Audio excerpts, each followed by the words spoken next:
देखिए देख बेटा, टॉपिक है एक्सटेंसिव प्रॉपर्टी। एक्सटेंसिव प्रॉपर्टी, फिर next topic intensive property, extensive property, intensive property, फिर है हीट कैपेसिटी। ये आपने 3 चीजें लिखी। इस रिकॉर्डिंग में मैं काफी चीजें बता रहा हूं, आप ध्यान से सुनेंगे सब लोग।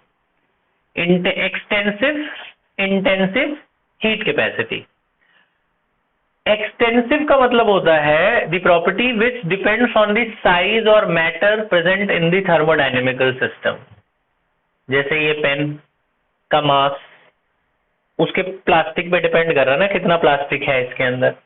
तो जो मैटर पे डिपेंड करे कि भाई किसी सिस्टम में कितना मैटर है, उसे एक्सटेंसिव बोलेंगे।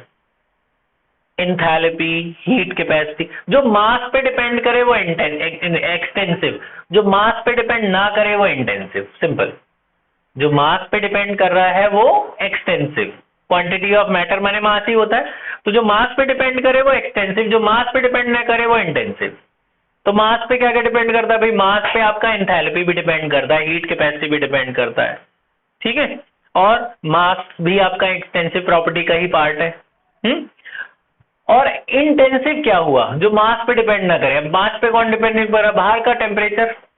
बाहर का टेम्परेचर का हमारे प्लास्टिक से, मास से कोई लेना देना नहीं है, वो इन्वायरमेंट फैक्टर से लेना देना है उसका। बाहर का प्रेशर, बाहर का टेम्परेचर, है ना। तो external pressure, external temperature, they are intensive properties, they do not depends on the mass of the system. वो तो इन्वायरमेंटल फैक्टर पे डिपेंड करते हैं, है ना। उसे इंटेंसिव प्रॉपर्टी कहते हैं। तो जो मास पे डिपेंड ना करे वो इंटेंसिव, जो मास पे डिपेंड करे वो एक्सटेंसिव। फिर हीट कैपेसिटी क्या होती है? Heat capacity is the amount of heat required to raise the temperature of a substance within the same state. मतलब ये प्लास्टिक का पेन है, मैंने इसको गर्म किया। अभी मान लो ये रूम टेम्परेचर है 26 डिग्री सेल्सियस, जो कि एसी का है। 26 डिग्री सेल्सियस पे रूम टेम्परेचर इसने मेंटेन कर रखा है। मैंने इसको गर्म किया, इसका 26 डिग्री सेल्सियस से बढ़कर 46 हो गया। कितना डिग्री बढ़ा? 20 डिग्री बढ़ा। तो इस 20 डिग्री बढ़ाने में इस पेन ने कुछ हीट एब्जॉर्ब करी ना। तो कितनी हीट एब्जॉर्ब करी, उसे उसका हीट कैपेसिटी बोलते हैं। It is denoted by Q. Heat capacity निकालने का ये फॉर्मूला होता है mc delta T. This is the third formula of the chapter. पहले 2 फॉर्मूले किसी को याद है? पहला फॉर्मूला क्या था इस चैप्टर का? First law of thermodynamics, internal energy of the system change will be equals to Q plus W. याद है पहला फॉर्मूला? सेकेंड फॉर्मूला था enthalpy change. Enthalpy change is equals to change in internal energy plus delta NgRT, where delta Ng is the change in number of moles of the gaseous state, product minus reactant से निकालते थे ना delta Ng। and the third formula is this, Q is equal to mc delta t। यहाँ m मास नहीं है, ये chemistry वाले यहाँ पे इनको m नहीं लिखना चाहिए, ये लोग लिख रहे हैं, वैसे इनको n लिखना चाहिए। दिस इज मोल्स, ये m को ये लोग मोल्स बोलते हैं, मास नहीं बोलते। M is mole, C is called specific heat capacity। इसकी डेफिनेशन मैं अभी लिखवा दूंगा। What is specific heat capacity? सुन लो, यही लिख लेना ब्रैकेट में इसकी definition. Specific heat capacity is a constant term, specific heat भी कहते हैं इसे। Specific heat capacity is the amount of heat required to raise the temperature of a substance by 1 degree Celsius। जैसे पानी का अगर 1 डिग्री सेल्सियस तुम्हें बढ़ाना है ना, 1 डिग्री सेल्सियस बढ़ाना है, सिर्फ 1 डिग्री सेल्सियस पानी का टेम्परेचर बढ़ाना है, तो तुम्हें इतनी हीट देनी पड़ेगी, 4186 जूल। हर डिग्री सेल्सियस हीट बढ़ाने के लिए 4000 जूल के करीब की जरूरत पड़ती है पानी का 1 degree Celsius. So this is a constant term. So specific heat of water is 4186 joule per degree Celsius और पर केल्विन। समझिए स्पेसिफिक हीट क्या होता है? Specific heat is the amount of heat required to raise the temperature of a 1 kg of a substance. 1 kilo पानी का 1 degree Celsius बढ़ाने में कितनी हीट चाहिए? 1 किलो पानी का 1 डिग्री सेल्सियस हीट बढ़ाने में इतना चाहिए, ठीक है। So it is the amount of heat required to raise the temperature of 1 kg of substance by 1 degree Celsius. So this is constant for different materials. पानी के लिए ये फिक्स है। अब एल्यूमिनियम का अगर 1 डिग्री सेल्सियस बढ़ाना है तो उसका स्पेसिफिक हीट अलग होगा, कॉपर का बढ़ाना है तो उसका स्पेसिफिक हीट अलग होगा, सबकी स्पेसिफिक हीट कांस्टेंट रहती है। तो आपसे कोई पूछे वाइवा में, प्रैक्टिकल होता है ना 11th-12th में, वाइवा में उल्टे सीधे सवाल पूछते हैं। चलो एक सवाल आपसे, what is the difference between heat capacity and specific heat capacity? अभी बताया मैंने, लेकिन आप पता नहीं आपको कितना समझ में आया। हीट कैपेसिटी और स्पेसिफिक हीट कैपेसिटी में क्या फर्क है? This is capital Q is heat capacity, capital Q is heat capacity and small c is specific heat capacity. ये पेन है, ये 1 किलो का तो नहीं है। इस पेन को मैंने गर्म किया, इसने हीट एब्जॉर्ब करी, सपोज इसने 100 जूल हीट एब्जॉर्ब करी, इसका टेम्परेचर चेंज हुआ था 20 डिग्री सेल्सियस। तो 20 डिग्री सेल्सियस टेम्परेचर चेंज करने में पेन ने कितनी हीट एब्जॉर्ब करी? 100 joule. So that is the heat capacity. Heat capacity is the amount of heat absorbed by the body to raise the temperature of a substance. किसी body ने कितनी heat absorb करी, अब वो चाहे 1 किलो की हो, चाहे आधा किलो की हो, चाहे 5 किलो की हो, इस सब्सटेंस ने कितनी हीट एब्जॉर्ब करी टेम्परेचर बदलने में। अब उसका टेम्परेचर कितना भी बदल सकता है, 20 से 30 भी हो सकता है, 40 डिग्री सेल्सियस भी बढ़ सकता है, कितना भी बढ़ सकता है। So that is heat capacity. Heat capacity is the amount of heat required to raise the temperature of a substance, है ना। और specific heat क्या होता है? It is the heat required to raise the temperature of 1 kg of substance by 1 degree Celsius। 1 kilo substance 1 degree Celsius बढ़ाने में कितना heat लगी, उसे स्पेसिफिक हीट कहते हैं। और ये क्या है? किसी भी बॉडी का टेम्परेचर बढ़ाने में कितनी हीट लगी, कितना भी टेम्परेचर बढ़ सकता है, कितने भी किलो की बॉडी हो सकती है ना। फर्क समझ में आया? सो this is a constant term. और ये तो कुछ भी हो सकता है, ये तो बदल सकती है, लेकिन ये नहीं बदलेगा। वो पानी का हमेशा यही रहेगा 4186, अगर पानी प्योर है तो, इम्प्योरिटी नहीं है तो, है ना। Now there are 2 types of specific heat capacities. There are 2 types of specific heat capacities। 2 types of specific heat capacities। specific heat 2 तरीके की होती है। पहला, 2 तरीके की specific heat होती है। First is called specific heat at constant volume। इसको ऐसे लिखते हैं, C के नीचे छोटा सा V लगा देते हैं। Specific heat at constant volume को बोलते हैं CV। दूसरा होता है specific heat at constant pressure. Specific heat at constant pressure, इसको बोलते हैं CP। C के नीचे छोटा सा P लगा देते हैं। मतलब मैंने एक लीटर कोई गैस ली और मैंने उसका वॉल्यूम नहीं बढ़ने दे रहा, हीट दे रहा हूं, हीट बढ़ा रहा हूं मैं, वॉल्यूम नहीं बढ़ने दे रहा, तब जो स्पेसिफिक हीट होती है उसे CV कहते हैं।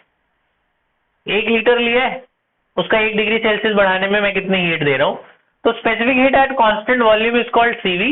And specific heat at constant pressure, जब मैं प्रेशर नहीं बढ़ने दे रहा, तब जो स्पेसिफिक हीट है उस बॉडी की, उसे CP बोलते हैं। तो एक डेरिवेशन है, एक छोटी सी डेरिवेशन है, इसी रिकॉर्डिंग में बता दूं। रिलेशन बिटवीन, इसमें आती है पेपर में, CP और CV ऐसे बोलते हैं। CP CV की रिलेशन बताओ, ठीक है। CP क्या है? Specific heat at constant pressure. CV क्या है? Specific heat at constant volume, ठीक है।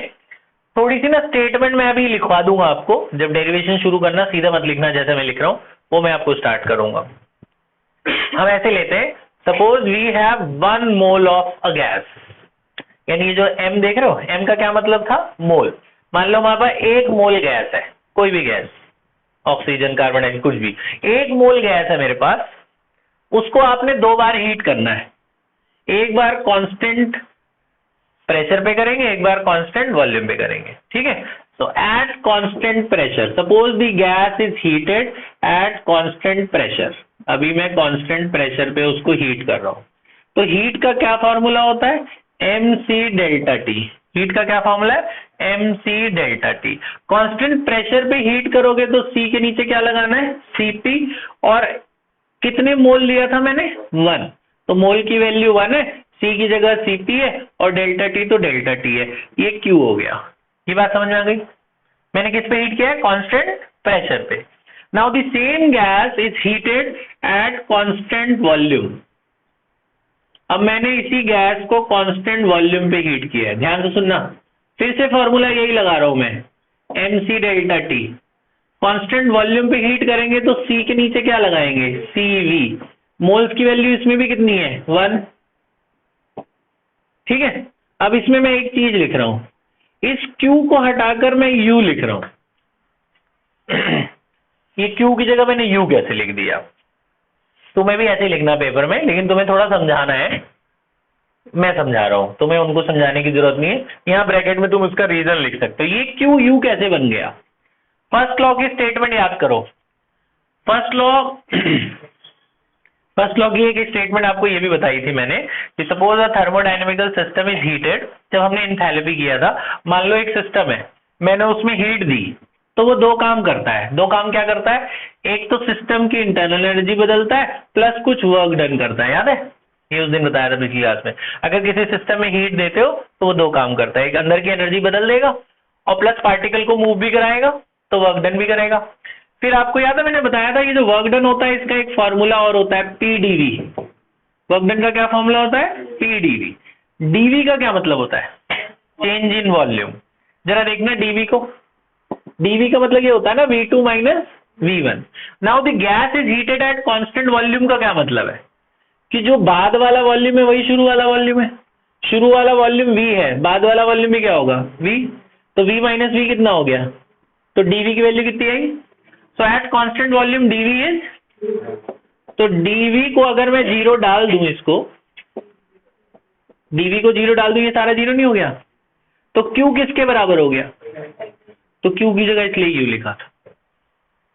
ये तुम्हें उन्हें समझाने की जरूरत नहीं है, क्योंकि एनसीईआरटी में भी ऐसे लिख दिया है, लेकिन तुम्हारी नॉलेज के लिए तुम उन्हें समझा सकते हो टीचर को कि कैसे आया ये Q, U कैसे बन गया? Q ऐसे बन गया U, कि जब dV 0 हो जाएगा कांस्टेंट वॉल्यूम पे, तो Q किसके बराबर हो जाएगा? U के। ये तो खत्म हो गया नहीं बात? ये फर्स्ट लॉ से आया। ये बात समझ में आ गई? इसको फर्स्ट इक्वेशन मान लेना, इसको सेकंड इक्वेशन मान लेना, ठीक है?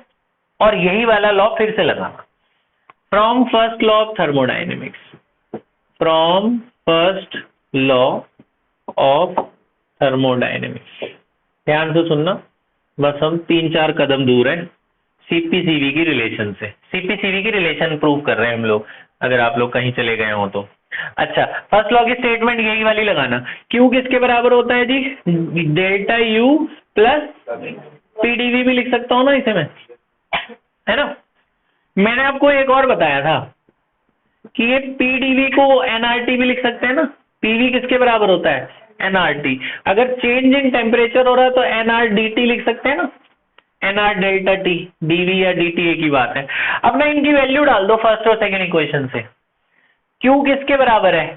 CP DT. तो क्यू हटाकर लिख दो सीपी डेल्टा टी या डीटी। डीटी डेल्टा टी एक ही बात है, क्यू हटाकर ये डाल दिया। यू किसके बराबर है? सीवी डेल्टा टी, है ना? और कितने मोल लिए थे हमने? 1। तो ये भी तो मोल ही है, एन ये भी मोल होता है, N1। आर तो आ रहा है, ये dt लिखो डेल्टा टी लिखो, एक ही बात है। dt वही change in temperature, delta T भी चेंज इन टेम्परेचर है। डेल्टा टी कॉमन आ रहा है, कॉमन लेके कट गया, ठीक है?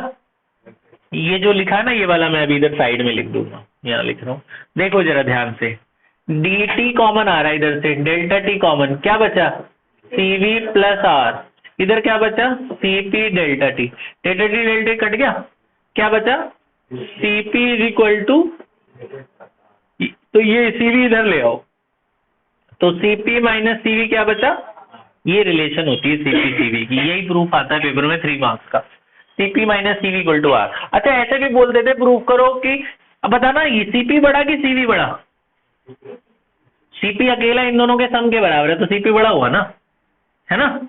तो वैसे भी बड़ा माइनस छोटा प्लस आ रहा है, तो बड़ा ही हुआ cp। तो ऐसे भी बोलते प्रूफ करो कि cv is greater than cp, cp is greater than cv, तो कर लोगे प्रूफ, यही है उसका प्रूफ, ठीक है? ऐसे भी बोल सकते हैं give relation between cp cv, तो ये रिलेशन डिराइव कर देना। बोला prove that cp is greater than cv, तो ये प्रूव कर देना। अच्छा, तो यहाँ पे Q का मतलब हीट कैपेसिटी था, M का मतलब क्या था, नंबर ऑफ मोल्स, C का मतलब क्या था, specific heat capacity, specific heat capacity.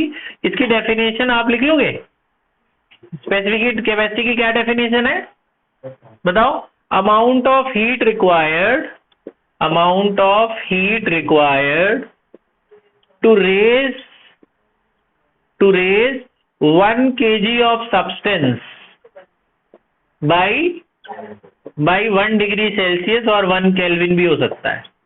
1 degree Celsius बढ़ाना या 1 केल्विन बढ़ाने में सेम हीट लगती है, ठीक है, जितना केल्विन में चेंज आएगा उतना डिग्री सेल्सियस में चेंज आता है, चेंज में हीट सेम लगती है। तो दिस इज सी, और सी दो तरीके की आपको सब तो बताई देगी, बात समझ में आ गई, ठीक है। तो अच्छा, स्पेसिफिक हीट कैपेसिटी में एक और, हीट कैपेसिटी में एक और बात पता है, जब ये पेन को तुम गर्म करोगे ना तो पेन पिघलना नहीं चाहिए, समझ रहे हो, इसलिए डेफिनेशन लिखवाई थी, heat required to raise the temperature of the substance within the same state.